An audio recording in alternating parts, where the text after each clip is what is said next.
22 West. We are 22 West Radio, the next wave of K-Beach. 22 West Radio is 22westmedia.com and 88.1 FM KKJZ HD3, Long Beach, Los Angeles. Ladies and gentlemen, boys and girls, children of all ages, and now, our World Broadcasting Tag Team Champions of the World. I'm Ethan. I'm Rob. And this is the final episode of Beyond the Ropes for 2018, correct? Yes. So it's a big one. It's been a few weeks since you and I have hosted together. Oh, yeah. We had our Thanksgiving break, and then last week I was out for personal reasons. But talk about the show last week. How was it? We pretty much chatted about Jericho and Enzo. Okay. The Enzo thing, oh my gosh. Yeah, it's pretty outrageous. It's been an incredible 2018. A lot of good and a lot of bad. I mentioned it on my Facebook page yesterday, but I was going to come up with a list of kind of the best and worst for WWE of 2018. I didn't want to include independent wrestling because I haven't kept up with it as much as I would like to. And so I just kind of focused on the main brand here that we discuss week in and week out. But yeah, this is coming to an end. I think toward the end of the show we should probably discuss some of our highlights overall, non-wrestling related, if you want, of the year, and then what we're looking forward to for 2019 as well. But we'll do that a little bit later on in the show. I was at War Games a few weeks ago, NXT TakeOver War Games, which was in the Staples Center of Los Angeles, and it was a pretty good show, I would say. Takeovers never disappoint, and I don't know if you've been able to catch up on NXT recently. I know you've been busy. I've been busy as well. Hopefully this winter break we're able to catch up on some wrestling. I gotta catch up on my NXT UK and 205 Live, but yeah, it's been an interesting few weeks since you and I have been doing this together. So let's just kind of get through kind of the best and worst of 2018. So I separated this in about 4 different categories. So let's just talk about, since I was mentioning NXT, let's just talk about NXT matches of 2018. I was doing a WWE overall matches of 2018, and as I was coming up with the list, it turns out like pretty much all of them were NXT. So I just wanted to give NXT its own kind of matches of the 2018. So I kind of did this in no particular order, but at the same time I kind of did. So at number 10, I came up with 10. NXT TakeOver War Games 2. I put the NXT Championship match between Tommaso Ciampa and Velveteen Dream. That just happened a few weeks ago. It was really amazing to see this match live. Velveteen Dream proving that he can keep up with just about anyone on the roster.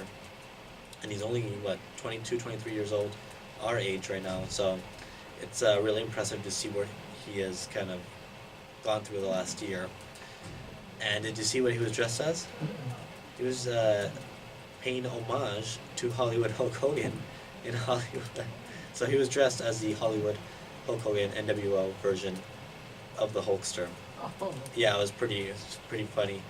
He actually even mimicked him and did a few leg drops along the way. He even hulked up a little bit during the match. Obviously, if you know anything about the Velveteen Dream, you know his history on Tough Enough with Hulk Hogan saying kind of that he wasn't going to make it, essentially. And it's pretty interesting, kind of the 180 Velveteen Dream has made since then. But I made that match the number 10, the best NXT matches of the year. Fun match again. Obviously, Ciampa retained and is still the NXT champion. At number 9, I put from NXT TakeOver Brooklyn 4, the NXT Tag Team title match between the Undisputed Era and Mustache Mountain. This match, fast-paced, high energy. Tyler Bate and Trent Seven are two of the top in the UK division, and Undisputed Era's Roderick Strong and Kyle O'Reilly are proving why they are arguably the best tag team right now in the WWE. So it's really cool that these two teams collided. But again, another fun match there. At number 8, I put the NXT TV match for the North American Championship, a triple threat between Ricochet, Adam Cole, and Pete Dunne. This was in October, I believe, and again, another great match. The chemistry these three have together is incredible and really exciting to see how these guys have grown over the last couple of years, and looking forward to more feuds between all three along the way. At number 7, from NXT TakeOver War Games 2, once again, I put Johnny Gargano versus Aleister Black. The storytelling in this match was absolutely incredible. Again, these two just have chemistry. I keep moving the wrong mouse. So we've got a new setup here, and Rob is there's two keypads, right, and 2 mouses. Yeah. So you keep moving the wrong one. So we're gonna get used to that. I think we'll hear someone laughing out here. But yeah, we're getting used to the new setup. It's a really nice setup, actually. So yeah. Anyways, back to the countdown. Yeah, Gargano and Black have great chemistry, and it looks like they're going to be heading into a steel cage match in the near future. Number 6, NXT TakeOver New Orleans, the NXT Championship match between Andrade Cien Almas and Aleister Black. This was a match where Aleister Black ended up winning the NXT Championship from Almas, and essentially led to Almas moving up to the main roster after that. But another great match. This would have been match of the night had it not been for the actual main event. But this entire New Orleans card was great, as you're going to see on my list here. Number 5, again from NXT TakeOver New Orleans, was the North American Championship ladder match that featured Adam Cole, Lars Sullivan, Velveteen Dream, Ricochet, EC3, and I am forgetting someone else, Adam Cole, who obviously went on to win it. But yeah, they gave this match a lot of time, and they did not hold anything back. Great match from start to finish. Next up, from NXT, number 4 on the list was, once again from NXT TakeOver War Games 2, the War Games match between the Undisputed Era versus Ricochet, Pete Dunne, and War Raiders. This was a great main event. It arguably topped last year's War Games match. I'd have to go back and watch it to see if that was the case. But again, being there in person was really fun to see. We got to see Ricochet do like a 630 off the top of the cage. A lot of shenanigans took place. Really good storytelling from top to bottom. Again, can't really say anything bad about this match. Number 3, once again NXT TakeOver New Orleans, was the unsanctioned match between Johnny Gargano versus Tommaso Ciampa. Their kind of trilogy of matches that they had here are arguably the top matches of the year for NXT, at least in terms of storytelling. In this one, there were a lot of references to kind of the knee injury Ciampa had, as well as kind of Johnny Gargano's NXT career was on the line in this match. So it was a long build, almost a year-long build at this point. But personally, it was not my favorite match of their trilogy, but it will definitely be up there as kind of the top matches. And Rob's looking at you now, I believe, and we're not on, right? I don't know what's going on. As always, we have some technical difficulties. It wouldn't be a show without him. Number 2, NXT TakeOver Philadelphia, the NXT Championship match between Andrade Cien Almas defending against Johnny Gargano. This was just a pure wrestling match. It's hard to describe it, but this was arguably, this was kind of the first match that kicked off the year in January as this is going to be a good year for wrestling. And Almas and Gargano. Gargano's been on this list already a handful of times, and it shows the kind of wrestler he is, considering he's had all these amazing matches with these different superstars. And for me, the top match of NXT of 2018 was from NXT TakeOver Chicago 2, the street fight between Johnny Gargano and Tommaso Ciampa. This was officially the year culmination of the rivalry since Ciampa turned on Gargano. And I think this was their best of the 3 series that they had. Ciampa picked up the victory at the end, and we got one more match after this, which was great. It didn't make my list, but it was arguably up there as well. And I would just say this is just my favorite out of the 3. And again, any one of those 3 could have been at the top of the list. I think we should head to our first commercial break if you're ready. You're ready to go? All right. So let's take a commercial break, and we'll be back with more lists of the year. Affordable, professional, and located on the 2nd floor of the USU. Electric Hair has all of your nail and hair needs covered. For an appointment, call 562-958-4522. That's 562-958-4522.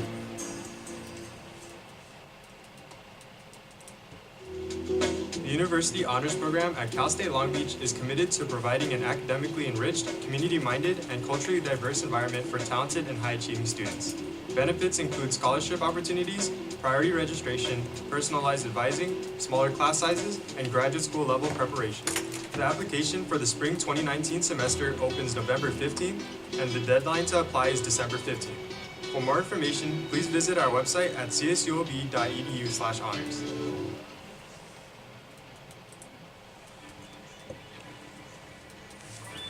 Hi, I'm Natalie Balderas, and if you're interested in stories and media messages, tune into my show Behind the Narrative, Tuesdays at 5 p.m. We will break apart media objects from music videos to advertising campaigns in an attempt to understand the messages behind the content we consume. What elements best tell the story? Why do audiences react the way they do? We'll be asking these questions and more to get behind the narrative.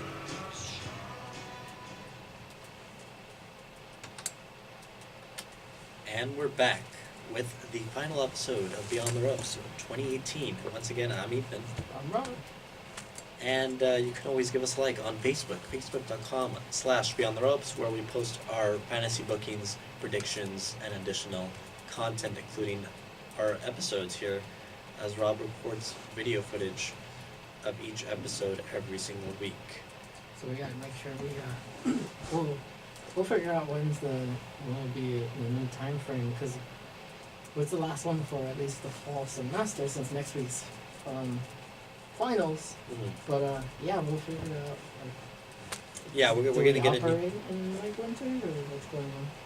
Oh, okay. So we'll figure it out. I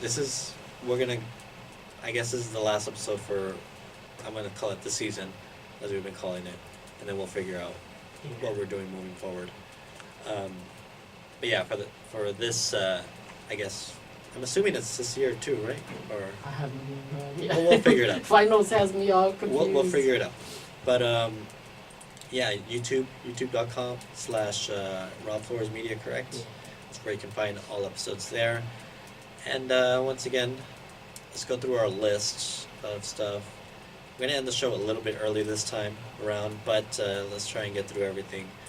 Let's go through some of the worst stuff. So I mentioned the NXT matches of 2018, of my personal picks. But let's go through some of the... let's go through the matches of 2018 for overall WWE. Number 10 was most recent, the WWE Championship match between AJ Styles and Daniel Bryan that took place on SmackDown Live just a number of weeks ago. Again, these two are two of the best wrestlers in the world, and the shocking finish of Daniel Bryan turning heel and becoming the WWE Champion was a great ending to this match, and we're seeing the feud culminate at TLC and continuing, hopefully, maybe past that. So, number 9 was at SummerSlam. This was a squash match, but I had to include this because I loved it. The Demon, Finn Balor, took on Constable at the time, Baron Corbin. Corbin got absolutely no offense in this match. So, yeah, that's why I'm saying it was a complete squash match, as this microphone is falling all over the place. There you go. Number 8 took place at the Royal Rumble. the first ever women's Royal Rumble match. I thought it was great from top to bottom. We got a bunch of surprises, and it was a really fun main event to close out. Obviously, we got Ronda Rousey at the very end after the match. Asuka won the match, which was really cool.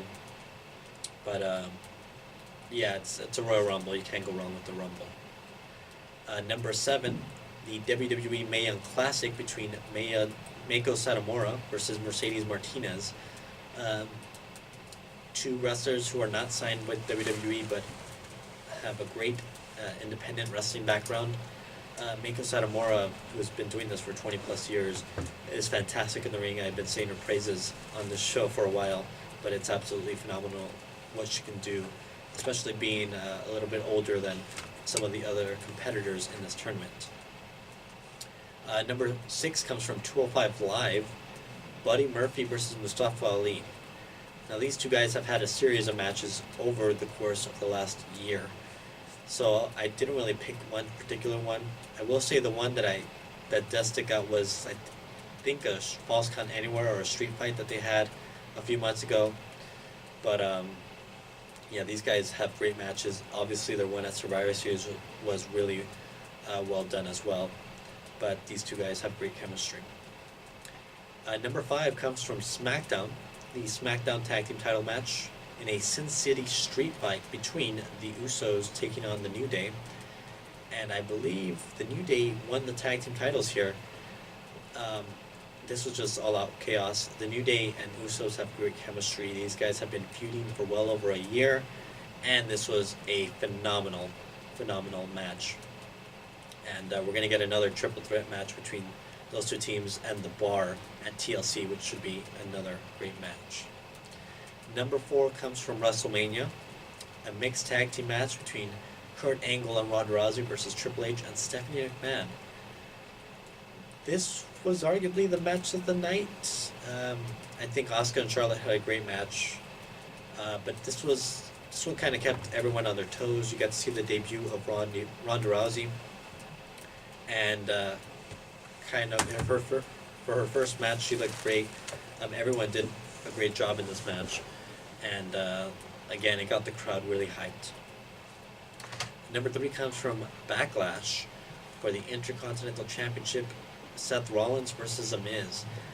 I had forgotten about this match until I was kind of looking up kind of the better matches of the year online, and this match kept popping up.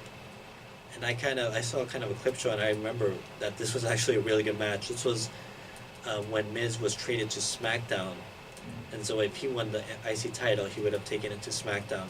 So there was a lot of stakes in this match, and it was a really good build. Seth Rollins kicked out of 2 skull-crushing finales, and yeah, I would definitely check out this hidden gem. Number 2 for me was a brand match between Charlotte versus the Raw Women's Champion Ronda Rousey that took place at Survivor Series, as I mentioned. Even though this match did not end kind of in a normal fashion, this ended with a disqualification, and Charlotte kind of turning, I guess, a tweener, I guess, as we like to call it in the wrestling world. But yeah, this was Ronda Rousey's best showing so far, and Charlotte got a new edge to her that she so desperately needed. So this was a great match for them. And number 1 for me of the best matches of WWE of 2018 took place at the first ever all-women's pay-per-view, WWE Evolution, for the SmackDown Women's Championship in the first ever last woman standing match between Becky Lynch and Charlotte. This match was incredible. It should have been the main event of the show. It wasn't. Social media was buzzing all over this. There was table spots, there were ladder spots. These two showed why they are at the very top of the women's division, and why they continue to be the stars that they are. Yeah, this was an incredible match. So I definitely check out those 10 matches that I chose for my personal favorite 10 best matches of 2018 for the WWE. Alright, so I think we're going to take Should we take another break right now since we're gonna cut a little early? All right. So we'll be back with the worst of 2018. This is gonna be a fun one. We're gonna have a discussion here. So we gotta head out. So we'll be right back after this break. Did you know that Long Beach State offers 151 different degrees? And annual tuition is nearly $3,000 less than the national average, leaving Long Beach State one of the best value campuses in the nation. Even after you graduate, the average mid-career salary of Long Beach State graduates exceeds $98,000. At the beach, we know no barriers. It's a philosophy that applies to everything we do. As college students, we are expected to pick a major and graduate. But what happens in between that?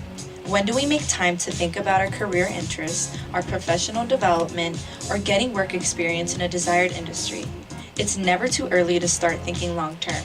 Join me, Jose, and me, Jazz, from the Career Development Center for our new radio series, Career Minute, where we will have discussions with career counselors, alumni, current students, and industry professionals regarding all things career-related. Tune in Thursday mornings at 10 a.m. on 22S Radio for tips on how you can prepare yourself now for the transition from college to career. Quiet on the set. Can we please have quiet on the set? We were gone, yeah. Hey, I'm Rob Flores, the host of the Golden Spotlight. Join me as I showcase a variety of guests. I am what they refer to as an exoneree. Hi, I'm Carla Perez, otherwise known as Rita Repulsa, Mighty Morphin Power Rangers, the television series. As people have told me before, like, you're really funny, you should try stand-up. And that's probably how every comedian starts. Took an EMT course 6 months later, and the next thing I know, I was a firefighter. That I do all my own music videos, I edit my music videos, I write the concepts for the most part, I direct the filming of it, etc. So I have a blast with it. Every week, someone steps into the spotlight, and it's always a new story. So join me every Monday at 2 p.m. on 22 West Radio. You never know what we have in store. And we're back with the final episode of the season for Beyond the Ropes. I don't want to say 2018 anymore because I don't know anymore. Also, we are. I just hope that I can stop using the wrong mouse right now. And we are Beyond the Ropes. We're not the career show that was promoted at 10 a.m. right now. I don't know. Our time's going to change, I believe, for the next... Yeah, classes. So, yeah, our time's going to change eventually, but for now, we are currently Beyond the Ropes at 10 a.m. on Thursday. Left yet. Yeah. All right, so we've got like 10 minutes because you got to go early. Yeah. My teacher's like, don't come late no more. I'm like, okay. All right, so let's just get through the best and worst of 2018 in WWE. This doesn't include matches. This just includes moments or things that just haven't happened. Should we start with the best or the worst? The worst. All right, let's get to the worst. Number 10 for me. The fall of Monday Night Raw. The overall show. If you saw it 2 weeks ago, it was probably the worst show I've ever seen. Which is really disappointing to say. The ratings this past week were the lowest in history for that show. Just the content is just not there. SmackDown's been doing great every week, and so yeah, they need to do something on Raw. I don't know what it is. I wonder if that Raw was the one that they were saying Vince had a particular show he was writing the whole thing. Yep, that was it. He, I think at the last minute. That's it. He's out of touch already now. That's what fans want then. I would say he really should just let other people at least take control some of it, at least. But I don't know. We don't have time to discuss that. We can focus on that. It's another show. Number 9, acting general manager Baron Corbin. I like Corbin, but he should be wrestling. He shouldn't be an authority figure. Especially the last few weeks, it just hasn't been good. I don't know. They need some other authority figure, and hopefully after TLC that's the case. I just don't think it's good for the character overall. So that's number 9 for me. Number 8 of the worst of 2018 for me is WWE's relationship with Saudi Arabia. A couple months ago, there was an incident involving a journalist. It's been pretty big in the news. And this year, WWE had 2 major shows in Saudi Arabia that were pretty controversial. Obviously, not including women on the show was one of them. But yeah, I don't know what they can do there if they're contracted for long term. But yeah, it's just not good publicity for them. Number 7, Paige retires. This was a bummer. She had to retire officially the week after WrestleMania. And she obviously became SmackDown General Manager, which is good that she, still has a job there. But it's unfortunate she's not able to wrestle because I think she would excel in this current crop of the women's division. So it's a bummer. Number 6. This one's kind of funny. I put the fans. There are a lot of fans that are just terrible. They kind of ruin things, especially on social media. They like to complain about everything. I heard about Jericho having an altercation with some fans. Yeah, I mean, he had a fan. This was not wrestling related, but this was a Fozzy fan, I think, that went on the tour bus, and he had to knock him out, essentially beat him up, assault him. But yeah, and I'm kind of being hypocritical by saying the fans are the worst because I'm complaining. I hope there's a meme that says, "Does that feel fake to you?" Right. But yeah, it's just they kind of ruin stuff. I don't know. Number 5, repeats every week. Especially on Monday Night Raw, we've been seeing a lot of the same matches. And understand there are a lot of people hurt, but there's just no creativity there. We've kind of been seeing the same stuff every week. That was a complaint of last week's episode, which was, again, considered the worst episode of Raw. They were having the same matches. They were doing the same thing as they did the previous week. It wasn't entertaining. So number 4, I could put injuries, because we got a number of injuries. We had Kevin Owens, Sami Zayn, Becky Lynch is still injured, Alexa Bliss is injured. There's so many. Matt Hardy might not compete ever again. I don't know. There's so many injuries that happened this year. It's terrible. So that's on my worst list. Number 3, the misuse of superstars, specifically Finn Balor. They kind of did something with him this week where he was used throughout the show, but otherwise he's been booked weak. It's because he's only supposed to win and he's painted up, apparently. Apparently, that's the case. That's the last time we saw him win in a dominant fashion was at SummerSlam, when he was the Demon. It's ridiculous. Hopefully, I feel like they could do something entertaining if they do some kind of Venom thing. They need to do something. I don't know. They just need to do something with him. But anyways, I'm not going to get too much into that. We're low on time here. But number 2 of worst of 2018, Brock Lesnar keeping the Universal Championship. Just when we thought he was done, he gets it back. And once again, we have no Universal title for Raw. So, and number 1 for the worst of 2018, this obviously kind of had to top the list because this was a bummer. Roman Reigns announces he was diagnosed with cancer once again. This is an absolute bummer. Not much to say about it. It just sucks. I heard there was a rumor that Roman may have made an appearance at the Christmas one. Yeah, the Tribute to the Troops show that happened, they recorded this week. It'll be, I think, 2 weeks from today, actually, here. So, I mean, take that flight, though, if his health is... I mean, yeah, if he's doing okay, I guess, if he's doing the treatment, I don't know really how that works, but hopefully he's doing better. So, yeah, that's kind of my worst list in a nutshell. Let's do some of the best stuff. Right. So, that was just in a nutshell. We can't really get too much into it. Maybe we'll discuss it more in the season. Oh, man. Oh, there goes Technical difficulty. There we go. 10 best of 2018. Number 10, the Women's Revolution evolves. So much good stuff in the women's division this year. It's hard to just pick one moment. You got Becky Lynch calling herself the Man.